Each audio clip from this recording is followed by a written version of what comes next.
game one. Yep.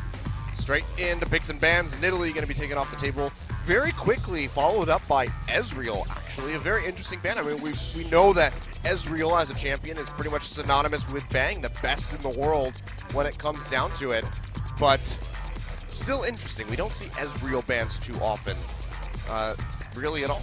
And they're often very targeted bans. SKT, well, that's definitely a very targeted Bang ban. in particular, 7-1 on the Ezreal this season. Bang and Prey are definitely the top two Ezreal players in Korea, so from time to time, they get those bans. Speaking of interesting bans, a Zir ban comes out against Faker. Teams have been experimenting with leaving it up, but more often than not, it's been a big pick for Faker. Now, a weird ban from Rox Tigers was 2 games in a row of banning Vladimir against SKT, even though SKT's played it once, and it was actually a very poor game by both Faker and SKT. They lost it. Faker was out-roamed consistently. Of course, you don't take the teleport on the mid lane Vladimir, so it does decrease some of your priorities. Vladimir on 6-12 is still very powerful, so we may see it last ban. Let's see if KT goes somewhere else, and yes, they will leave Vladimir open to But SK not Telecom. only that, they've also left the Rise open. That could be snatched up by Faker. We've seen him with that champion time and time again when he gets his hands on it. He does dirty, dirty things. I mean, we haven't seen him on it recently, though. Only one game this season was a victory, like you mentioned.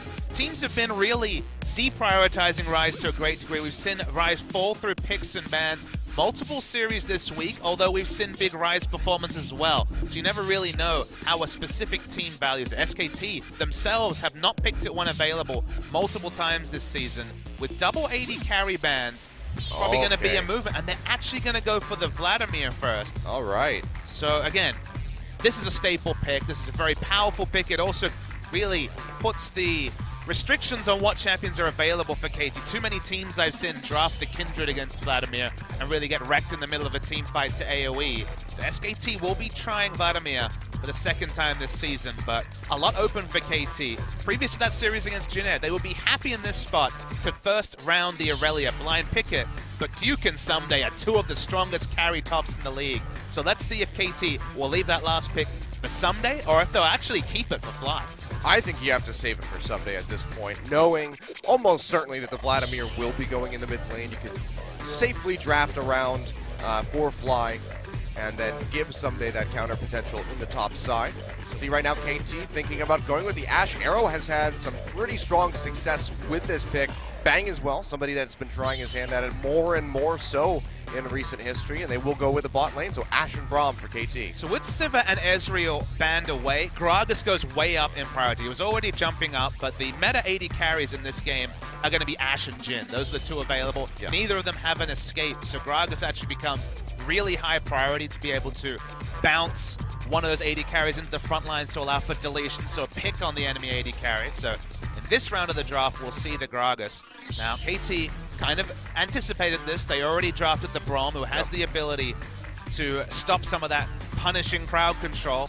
And yeah, I feel like Bang will just have to default to the Jhin because his champion pool you already see on the screen. Ezreal, Sivir, Ashe, and now we see the Jhin locked in. Yep.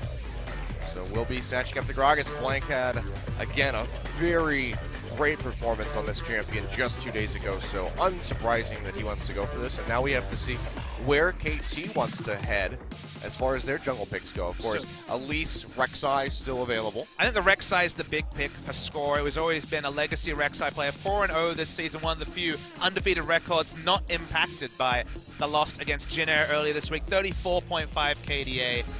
The 1v1 matchup against the Gragas and very similar junglers, so definitely not a punishing one on either side. Score was really highly prioritizing the Kindred earlier in the week, and again, against Vladimir, not great. Against the displacement from the Gragas ultimate, not great when you're talking about the Lamb's Respite. So I'm hoping this is not another Kindred game from Score, as will Fly mess with Faker on the Aurelion Soul again, and wow, this is a big story, but they will go for the Kindred as well.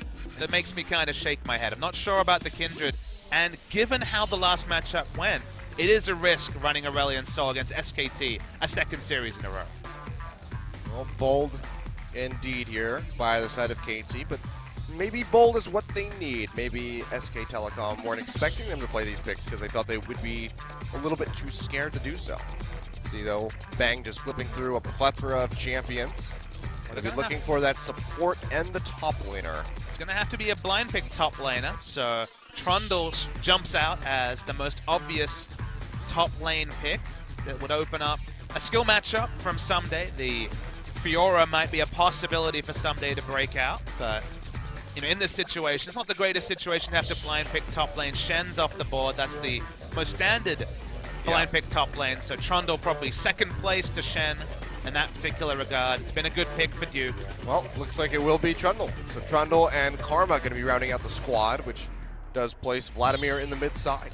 Both back on to her. So, pretty strong draft here for the side of SK Telecom if they can get this moving. Great pick potential with the Gragas. Pillar as well can just cut somebody off. And now actually it's going to be a Gnar. Very quickly decided. You said you maybe thought we would see the Fiora, but it's actually just going to be Gnar picked up here for Someday. We've seen mixed success when it comes down to this champion against Trundle. Because sometimes you absolutely crush the lane, and other times you fall way too far behind and suddenly just can't impact whatsoever. Yeah, the new school build we've seen actually in terms of starting items, the triple rejuve bead and potion start that was pioneered by ADD. Thank you, ADD. Has actually worked out really well. That 150% base health regen, you can take more health regen from other spots, just gives you more options than the Doran Shield that was the previous start, and it seems to allow you to sustain through the early laning phase. Someday's still going to build for lane, he's still going to build aggressive. This is Someday we're talking about, so expect the Frozen Mallet and the Black Cleaver to come out in short order. But Gnar has definitely been the pick that's rise this week. We've seen very little of the Fiora this week and relatively less of the Aurelia, and a big priority on the Gnar, even though the Gnar results have been polarizing to say the least. The only Gnar who's really jumped out as a massive performer on Gnar was actually Duke when he played it once earlier this season. It's a matchup that, again, does give Someday lane control, which is an important fact when you've got a jungle like Kindred and potentially some pressure coming through from the always pushing up Aurelion Sol. But again, it's that matchup that can tip depending on the jungle. So let's see how Blank and Score path around what is one of these carry top matchups. Duke versus Someday is always a highlight. Yep, and we know that Score is going to be trying to get Someday ahead as quickly as he possibly can be. These guys tying up for first blood participation on the side of KT, but let's go ahead, get right into game one. Telecom Wars coming your way.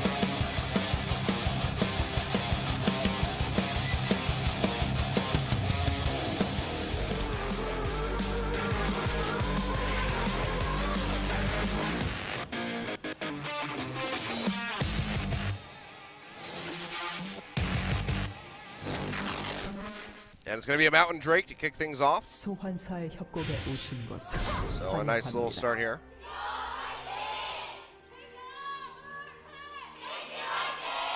You can hear the crowd. We have a pretty packed audience here, the Oceana East Stadium today. Scorching hot day in Seoul, South Korea. Scorching first series for everyone around the world joining us. You know, we actually had a text warning go out on our phones yesterday warning us about the heat wave, and it literally says, old people, stay inside, please. I think everyone should stay inside. If you're not in the Sangam East Stadium, you should be at home watching what really shapes to be an exciting match. And again, even on a simple level, it's a battle for first, which is always cool to see. Looking at some of the masteries. So Strength of the Age is not the pickup for Faker. He's going to go... The Spell Thieves. Not the Spell Thieves. The Storm Raiders Surge. Spell Thieves, whoops. That's an item. That is definitely a support item that we do see Karma taking out this game. So your eyes were just trained a couple down. You know, it's okay. One thing I want to focus on, first game of the season for Someday on Gnar, and I was looking over his historic win rate on the champ. He's definitely not one of these Gnar players who's excelled. We're looking at the stat that OGN brings up, 21 kills to go for Faker. That's a possibility. He could very well get that in this series. If he tries hard enough, you can see Hachani going in for a little bit of an invade. Smite will be confirmed by Blank there, actually. Hachani, not again. Yeah, not like this. He does like to die in some of these invades. We will never forget him invading red buff, flashing for the hit on it, last hit on it, then dying. I'm sure he would like us to, but... Sorry, Hachani. Some of those things just never go away. They're just coming back to the Gnar. 5 and 8 lifetime, so Someday has a positive win rate on most of these champions in the top lane, so the Gnar is certainly one of the black marks next to his name.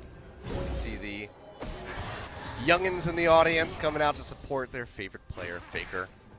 How original. Yeah. My favorite player is the best player. My favorite team is TSM. My favorite top 2 players are Smeb and Faker. I'm an original. You can't blame people for that. I mean, Faker also has that unique quality of being very humble, which is a very big thing in Korean culture. He's confident and humble at the same time, depending on the interview, so does get a lot of popularity from that.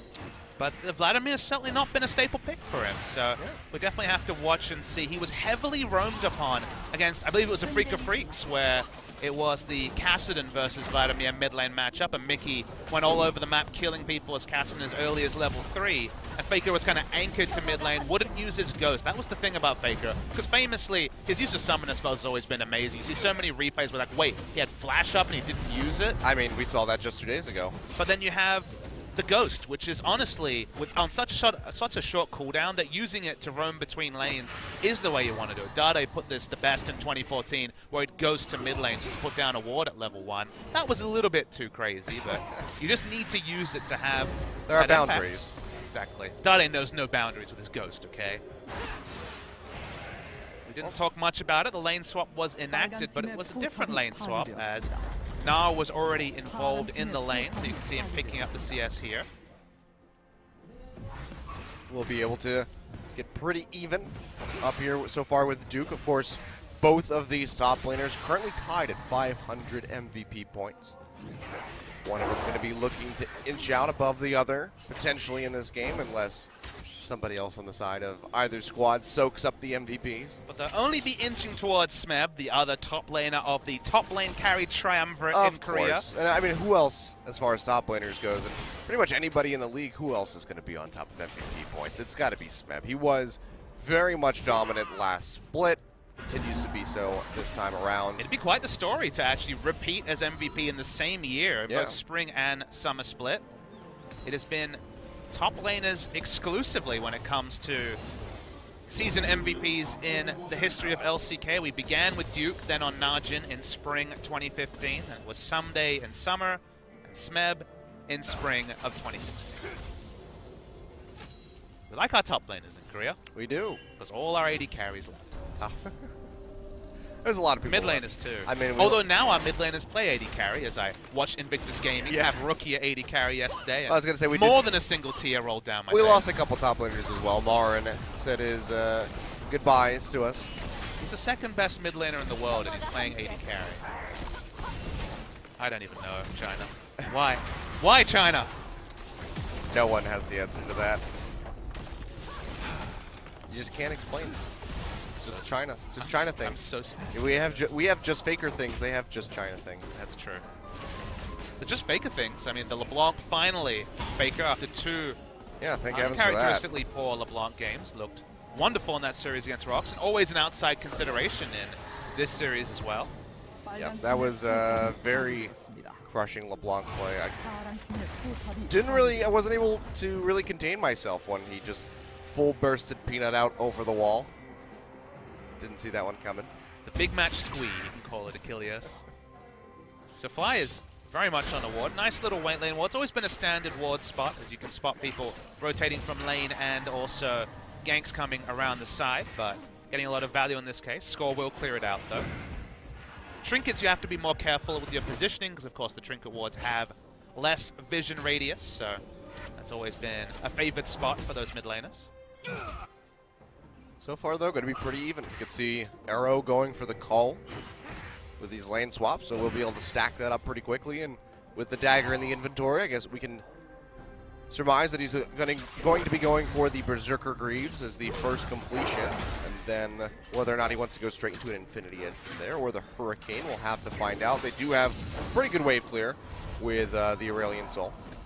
Really like the lane ward that SKT placed at the top side. You can see basically a little bit further than where the KT outer top lane turret was. That's definitely, if they decide to rotate over, that's sort of ward that you can teleport on if you're Duke for a collapse. But for now, it's just freezing, although because the freeze has ended in bot, you can see Bang pushing in the bot side. Faker walks up for a little bit of harassment onto the Aurelion Soul. He's going to take some damage back, but ultimately will come out on top of that. Fly using the last charge of that corrupting potion. So it's going to start hurting from here on out. You can see just the Sapphire Crystal in the inventory, so going to be looking for that Rod of Ages first. See that Gnar, of course, wants to be in an item advantage against Trundle, a natural lane counter, but only has a stacking item towards, you have to imagine, Titanic Hydra as his first item, so in a bigger hole than even the small CS advantage from Duke reflects. Oh, I thought you were saying Gnar with the Titanic Hydra. I was like, no, that would be silly. I was like, that doesn't work. My apologies. No Titanic Hydra will be Titanic Hydra on Trundle, of course. Yeah, yeah. Just the Black Cleaver and Frozen Mallet for the Gnar. Probably Frozen Mallet first. Quite possibly. Arrow just going to take that Gromp and then should be backing off. He did sustain a good amount of damage and is pretty far forward with limited vision. Score pushing in. Let's see this blue buff. Starts it up. There's no wolves here for Blank.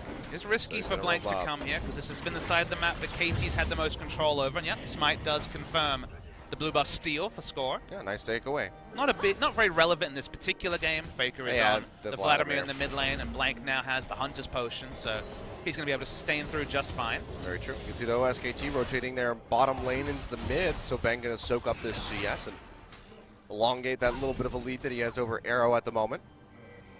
Faker roams back in. Of course, Mountain Drake, again, the first one spawns. So both of these teams would very much like to fight over this. And Chani's going to find Wolf with the Winter's Bite. And now blue buff being taken, trying to hand this one over to Fly. Both junglers do have Smite. Blank no longer with vision, throws at the cask, actually takes it away. Nicely played. And that is going to be pretty crucial to take away from the side of Fly.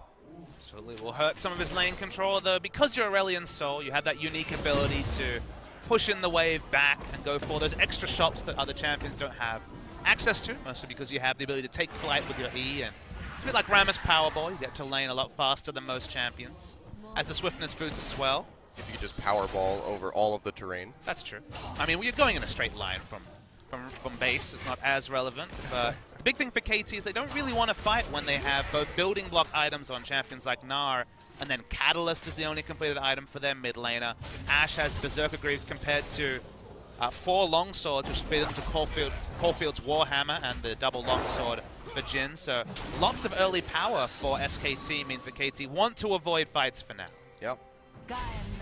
Surprised Bang went for the Caulfields before the Dirk. I guess he didn't really need the Dirk since he was in the lane swap and pretty much farming for free.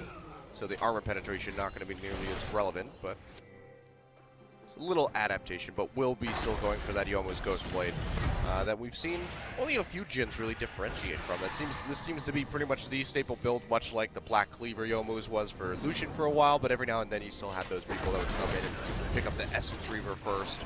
Definitely been people messing with Infinity Edge first on a few carries this week. We saw both Sivir and Jhin with IE first build, so there has been some dissenting this week in particular. It's that +5, man. Blank already stole away one buff, but being well zoned, this is well thought out by KT. Smite is available, so Mountain Drake and be renewed a second one. Okay. All right. Nice. I am happy as long as we don't take Cloud. When we cast this in the first round robin, you remember there was triple Infernal to start things off. Yeah, so that was one hell of a game. You can be optimistic about the Drakes. Doe and I took a safety-first approach when we cast the other day and coined the term, why don't you just always assume it's Cloud Drake? Because if it is Cloud Drake, you can be like, oh, of course. You're not disappointed. And if it's better than Cloud Drake, you can be like, wow, that's great. I'm excited. I mean, you could just say if it's literally anything else. Exactly. Because they will all be better than Cloud Drake. I mean, Ocean, you're like, well, it's not. At least it's not Cloud Drake, right? It's good for sieging. In the early game, it's good. It's also very good for your jungler. I mean, again, a lot of these things are early in the game. Before you have, say, a Hunter's Potion, before you have a couple of items, when you actually take relevant damage from the jungle, it's quite good on your jungle. I guess on supports, given they're level 6, 30 minutes into the game, they can be relevant. But as the game goes on, the priority for Ocean goes down. I would actually say in the late game, unless you're talking about multiple stacks of Ocean, that Cloud might actually be better just for the chance to get a pick with that extra movement speed. Well, now Vision going to be fought over around this Rift Herald. As Wolf goes and clears that one out, we can see the CS gap is still stretching between all of the carry lanes and the top. Someday still going to be down by 13. This mid lane gap is really starting to stretch in favor of Faker. not building magic resist, when you take really damaging trades, it can become difficult for the Aurelion Soul to match CS. And of course, Vlad gets to the point when Tides of Blood has enough levels to push just as well as Aurelion Soul, even instantly. Compared to Aurelion Soul, it takes a bit of time, so no real way for Fly to get those backs, and it means he's a level behind, and now 35 CS. So again, matchup, it's Aurelion Soul matchup against Faker. It didn't go well the first time for KT earlier in the season, and not looking great this time either. Oh, well. Flash comes out of Arrow, just getting himself to safety away from Blank in case he went for that Flash body slam play. So SKT going to be really happy taking away that Summoner spell, and now push back up towards Rift Herald to get some deep vision into the jungle of KT. But still going to be playing back, keeping it safe. Rotate back to this mid side where Bang has just been farming up and continuing this push into that tier 1 tower. If it just ends up being more CS trading, KT will take it. Their itemization's a lot more selfish than that of SKT, who've gone for power first, whereas we got things like the Cull and not even the Rod of Ages. This is actually a very late Rod of Ages timing for professional play. Went for the Boots of Swiftness first just to complete that play style of being able to recall and get to the lane before the wave crashes on his turret, but going to be a 14-minute at earliest Rod of Ages for Fly. Yeah, Faker not really taking much damage from that Aurelion Soul, actually opted to go for the Proto Belt. I thought maybe he was going to be coming out with that Spirit Visage. Early when we saw these Vladimirs, it was the Ruby Crystal into Kindle Gem into Null Magic Mantle, then a straight Proto Belt. But a lot of these punishing matchups like a Nivea, another high harass melees came through, and Coco was the first one to just straight up rush the Spirit Visage that gets you through some of the more tricky matchups. But Faker feels confident enough to sit on the Cal, go to the Proto Belt. It makes sense. SKT want to fight right now, so Ghost Flash Proto Belt should be enough to launch into the backline of KT Rolster. And again, this is the time before the Rod of Ages is stacked up for SKT to fight. Oh, yeah, China gets rooted, takes a little bit of damage, but uses that stand behind me. Leap his way to safety, but all of SKT grouping up. That's going to be the curtain call coming out. Arrow finds the first shot, Hachani the second, Fly the third, and Hachani the fourth takes a good chunk off of his HP bar, and that should send the Braum back. If not, just hang in the back lines, maybe throw out that Glacial Fissure if it comes down to it. It looks like SKT still not in much of a position to move in and take out this tier 1, so Johnny will be safe to back off, and SKT are going to go over to this Rift Herald. The reason why you saw SKT, Faker in particular, be so aggressive trying to chunk out someone under the turret is that this is what KT wants to do. Nara in the bot lane, Aurelion Soul in top, and Arrow wave clearing around the mid lane, but let's see what happens here. Arrow comes out, Wolf flashes, but doesn't get out of range of that arrow. He takes a good chunk of damage from Score. Now here comes something on the back line. Building up the Gnar bar, should be able to transform soon. Here comes in. Here he comes, gets the nice Gnar ulti right into the wall, stuns up Blank, and they take him down for first blood. Faker, though, going in on the fly, uses that ultimate to try to push him back, but Faker is still hot on his heels, using the Sanguine Full to get into range. One last hit, can he do it? He's not able to finish off Fly, and the star damage is just dealing too much. Now KT can pinch up, walking over that pink ward. Faker sees him, but no summoner spells, no real way of getting out of this one. Dodges out the Winter's Bite, but Arrow's there to slow him up, and they take him down. 2 kills going over to KT Rolster. Really nice stuff from KT. The fail flash from Wolf is what started everything off. He was in a weird spot where flashing towards his team forced him to flash over thick terrain to make sure he got over. He ended up just flashing into the path of the Ash arrow.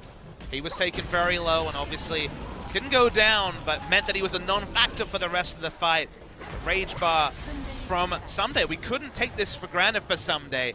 He again has a losing record on the Gnar. It's his first Gnar of the season, but already has the Rage bar at the right time, fighting around an objective. SKT, they funnel up. Really nice double Gnar, takes out the jungler. They didn't even get the Rift Herald for this, SKT. So KT, 2 kills. Faker tries to recreate last time out where he was able to solo kill Fly multiple times, but because he still had the regeneration, the last Q doesn't kill Fly, and then he was just horribly overextended for them. Yeah, it was just a nice stun there coming out from Fly, keeping himself alive. I thought for sure he was dead, but just set up Faker to go down. So I like how Chani just went safety first, ignited the low health Vladimir. It's like, no juking this time. Oh, we saw Faker get away from some crazy jukes. Fly, though, getting hit up by that cast, trying to juke out the rest of these bullets. So Chani with a very nice block. Now the arrow comes through. Blank, gonna get stunned up by the concussive blows, and somebody will be able to finish him off. Has that Gnar bar stacked yet again, but the stun's not gonna come through, and bang! Blows him up with that crit shot. And now KT have to hightail it back out of here because Duke is still a Arrow very still has no tanky flash. trundle. It's going to be the stun coming through concussive blows. Arrow going to get hit up by that Hemo Blake. Duke goes forward, but he's going to go down. Arrow finds the kill. Now Faker in there. Lambs Respite's down, keeping KT alive. But Shawnee looking like he's going to be able to exit this one, but Faker is still pushing forward. Score does find Bang, but Faker is just wreaking havoc on Fly at the moment. But Score comes out, takes out Wolf, and now he's going to go down.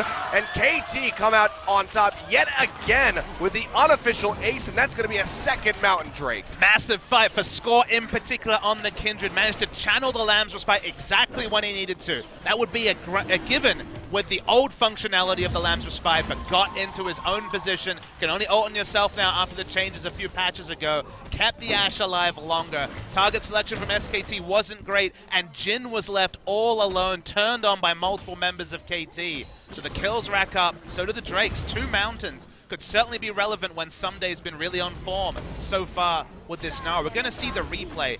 Notice that Jin and Faker are at the back on this Vladimir. It's a great start. It is a great start. Fly gets chunked out. Nice from Hachani to stop him. And then Someday, while it looks like he's going to prop from this fight, the important thing to note is they didn't actually have Gnar ultimate back off cooldown. Only level 1 ult, so he wouldn't have been able to use it even when he transformed. Yeah. So he dies, and things are looking pretty good from SKT. And with this comp, they're very good at launching into the backline, but when they locked in the Karma, they actually have no one to peel for the Jin. Positioning for Bang in this particular game is super hard. That's why he channeled his ult, and then when he saw everyone run away, he's like, crap, how can I even be involved in this fight? He just ends up being free food for Score, who turns onto him. Faker, once again, baited by the low health bar on Fly, is taken down, and Score suddenly, out of nowhere, with the triple kill, 4-0, and really starting to accelerate his build. Yeah, really good pickups there. The Mountain Drake, especially for KT, having 2 of them is really going to help accelerate this game in their favor as they continue to knock down structures. Currently tied 2-2 as far as those turrets go.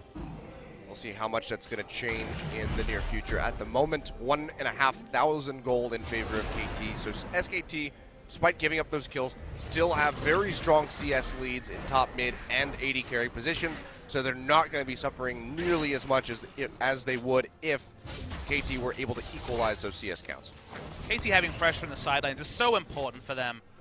They have 2 mid laners here who will be in off lanes, Vladimir and the Aurelion Sol. While Vladimir has Ghost, Aurelion Sol has his E, so they pretty much cancel each other out. So both of them happy to park themselves. Big difference between the Trundle and the Gnar, especially a Gnar that's now accelerated. Might be behind in CS, but has more gold just because there's more gold available to KT. Yeah. And the Mountain Drakes in particular building for lane as well. Already seen one really nice teleport flank from Someday. Teleports back up, flashes back up. And then our ultimate. Exactly, so if he has pressure, he can make some big plays. Speaking of big plays, is it bounce over the wall Baron time? It is. It is. He messed up the first jump, but he's going to get this does one. not know about it. Blank is roaming up now, sees this pink ward, and he's going to spot them doing the Baron. That's it's only down to half already. HP. Yeah, and now Wolf is not there. Neither is Duke, does have the teleport available. Hachani has to flash out the backside of the pit. Score taking a lot of damage. It's going to be a Smite War. Score comes out on top. Faker comes in, does take out the Braum, but he is going to fall for it. Actually flashes at the end of the fight. That was not what you wanted to do. Curtain calls there, finding some targets, sitting on top of the Lamb's Respite. They're not going to be able to land the 4th bullet or get the kill, and KT should be able to exit this, picking up 2 kills and the Baron, only losing the Braum. It's so significant that KT keep piling on advantages when their scaling items are still scaling. The Rod of Ages is still not at full stacks. It'll be about 25 minutes into the game. Score has no ult. They're going a to bit try risky to to overstay here. Yeah, he jumps out of the way of that W, so he won't get rooted by the Jin, and SKT can't find the kill, can't find the turret. They have to back off, and KT are just stacking on the lead so heavily right now. And I think, you know, you mentioned a 2-0 prediction for KT, because the logical choice would be SK Telecom. Oh, yes. And it's looking pretty likely so far, at least for game 1, Papa. Exactly. Look how fast these builds have accelerated for KT. How long ago was it where it was Berserker Greaves, a Cull, and a BF sword for Arrow, and suddenly out of nowhere, Hurricane and Infinity Edge are complete. He's actually ahead of his opposite number, even though Yomu's Ghostblade was finished very early for Bang. Just hasn't had the same impact in the last few minutes, and the team fights have gone super well for KT. A Snowball Phantom Dancer and Hex Drinker for Score, who's basically a god at this point, can happily fight in the front line. Sure, this team fight comes. Sure, the Kindred will fall off in the ultra late game, but when you're this far ahead, logic like that can be thrown out. And Score is a beast right now. Okay, well, this is really bold by Faker. Moves forward. Somebody's pinching it over the wall, but the rest of SKT now collapsing down from above. Hachani with nowhere to go, no flash available, has to leap back to Score. It looks like it might actually be enough distance to get him out of harm's way. Arrow and Fly started collapsing from above, and SKT are just going to pull back out of their jungle. It's been really nice stuff from KT. The Baron also allows them to push in.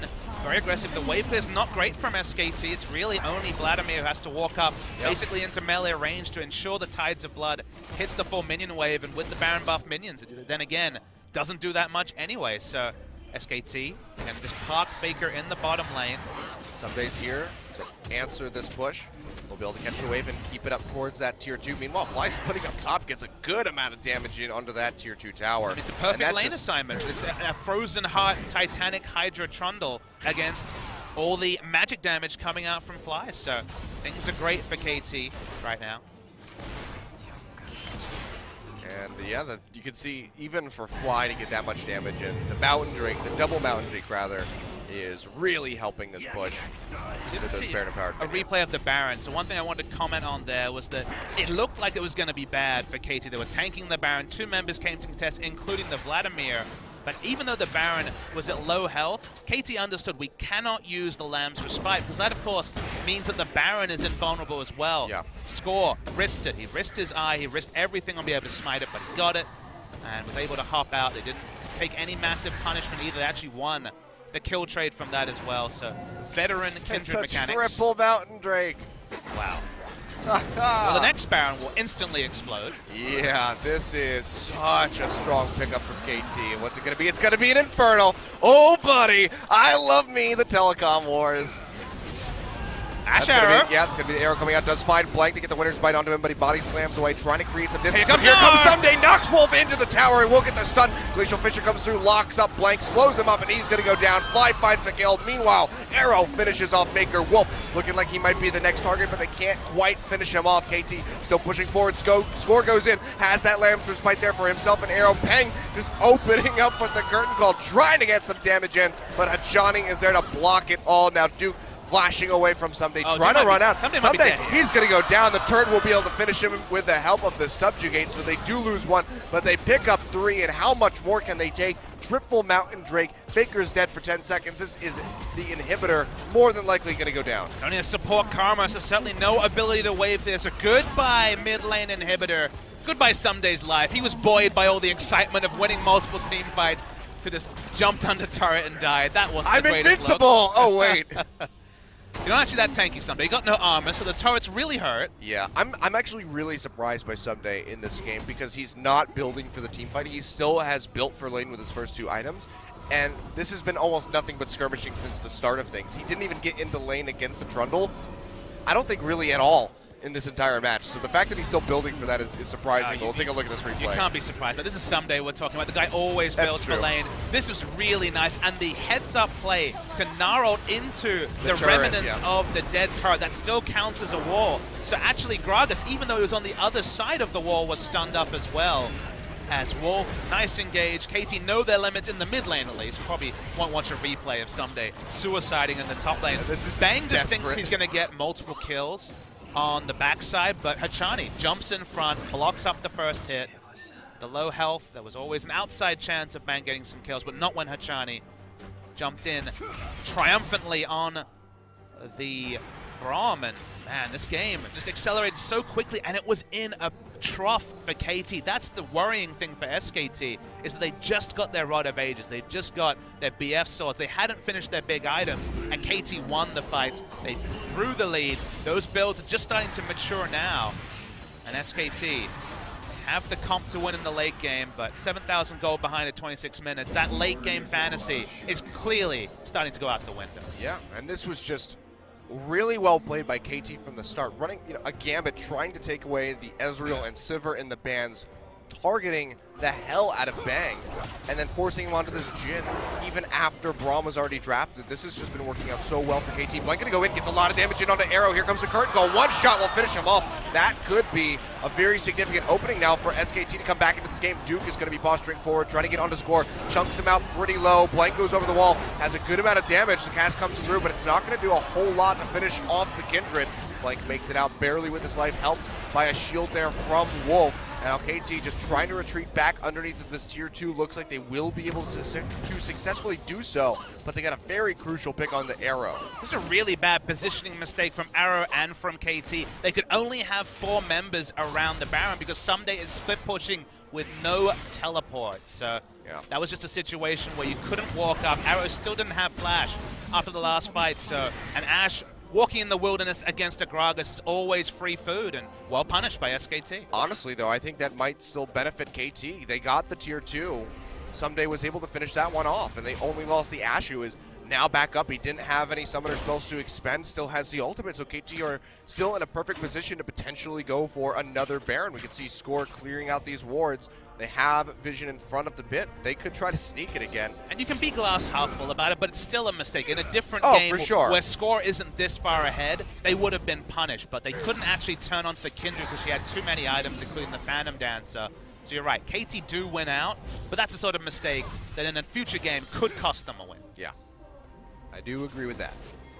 Banshee Veil from Aurelion Sol's 3rd item just wants to be a frontliner, realizes that the Ashe in particular has enough damage, but suddenly it has to be all about Arrow. Someday as an assist, but Arrow is the big damage dealer, and he still doesn't have flash for about another 50 seconds. Well, that's a little scary, a little bit of a split call as to whether or not they want to start that one up, but Wolf gets caught out by the Arrow. Has to exhaust super early. Yeah, he goes really low, and now Johnny just blocking up with that front line. Pillar gets used, meanwhile Someday just keeping that mid lane moving towards the Nexus towers with those super creeps pushing in. And KT finds Blank, they lock him up, Glacial Fissure comes through, and he just gets popped. Arrow finds the kill. Now here comes Someday trying to get on a Faker, but he sanguine pulls away. Winner's Bite will catch him just off the back end, but he's able to get out, still has the flash up, but with the jungler gone with triple Mountain Drake, KT should be able to very easily secure this Baron. And people will point at Blank and wonder, why did you do that? Why did you walk in? But KT invested 4 pink wards around Baron to ensure there was no possibility for wards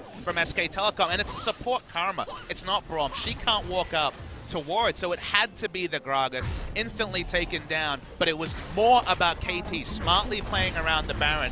Why wouldn't you put 4 pink wards down when you have triple Mountain Drake and can delete it the moment the wards went down? Yeah. The wards were always going to be down because they had perfect vision around Baron, and there was nothing Blank could do. He had to face check. I'm going to assume that Bang's Scrying Orb was down for the moment. It's up now, but I'm going to assume that it was on cooldown when that face check happened. I'll give Blank the benefit of the doubt.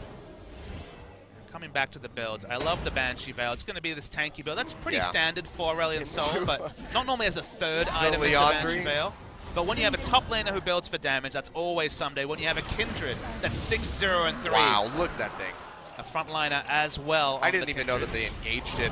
Speaking of engage, this line Arrow comes out, finds Blank. They slow him up with the Winner's Bite. Somebody's finishing around on the top side, has that ultimate, finds 2 into the wall. Wolf is going to go down. And now Blank looking like a very juicy 2nd target. 2 hits from getting locked up by the concussive blows. Can they finalize that one? Somebody's on the chase with the boomerang, but it's not able to find it. Meanwhile, Duke goes down by Score's hand, and KT looking like they're going to take out this mid inhibitor yet again. 40 seconds though on Duke, 15 on Wolf. Do they just push in and go for this? Someday is delaying the backs of the Gragas, jumps forward, has the damage, should be able to finish this one out. Guardian Angel might get popped, but that would be not a very bad thing here for KT, who are looking to end the game. Back into this mid side, the last Nexus tower, going to go down. Faker jumps forward, does find Hajani, but he might get locked up by the concussive blows, and he does. Oh, and he is going to fall. Look at that damage from the Kindred. The Nexus is going to go down. KT Rolster kicking things off with a victory. A crushing defeat over SK Telecom. Team won 17-7 in 31.5 minutes. Well, who saw this coming? Me, but by accident, just because this has been the story. You did, ironically. Of Champion Summer. The favorites always lose. The favorites were SKT. KT just lost to Afrika. They won a single game against Afrika, but Afrika had the control and threw in the late game around Baron. This time around, though, KT, in the phase when they were supposed to be scaling up, made the better moves, And SKT's draft, I didn't talk about it during the drafting phase, but drafting 4 champions who dive and a Jhin just meant that Jhin never had any protection. Bang was a complete non-factor, and this was well scouted by KT. Hachani is mostly in this team for his game knowledge, for his shot calling, and the fact that they pincered Bang into just Jhin because the other band, Sivir, Ezreal banned away, Ashe taken away, Jhin the only other champion that Bang has really played. He had no support, he was taken down, and KT, with razor-like precision, take down SKT. Yeah, that was just surgical by the side of KT Rolster. SK Telecom having that advantage early on before that first Mountain Drake, we could say. And you can see Faker still doing the most damage to champions, but was unfortunately not able to capitalize on that. Meanwhile, the damage share from KT Rolster, look how even this is. Yeah, it's a team effort between the 4. Gnar a bit less damage, but those teleport players someday made me eat my words. May have a negative win rate overall on the champion, but his Gnar ultimate, his management of that Gnar bar was out of this world. Yeah, just always arriving at the perfect moment, having that ready to go, that double stun at the end, the double stun before that in the mid lane, everything just beautifully executed by KT Rolster. And I mean, there's also a bit of luck there. They got really lucky with the dragons that were dealt out to them, but they were able to capitalize, change their priorities, and ensure that they secured all of those. I hope this goes to 3 games. This could be a preview of the Champion Summer Final. It was the final last year in summer. Could be the final again. Yeah, we'll be back for Game 2 in just a couple minutes. Don't go anywhere.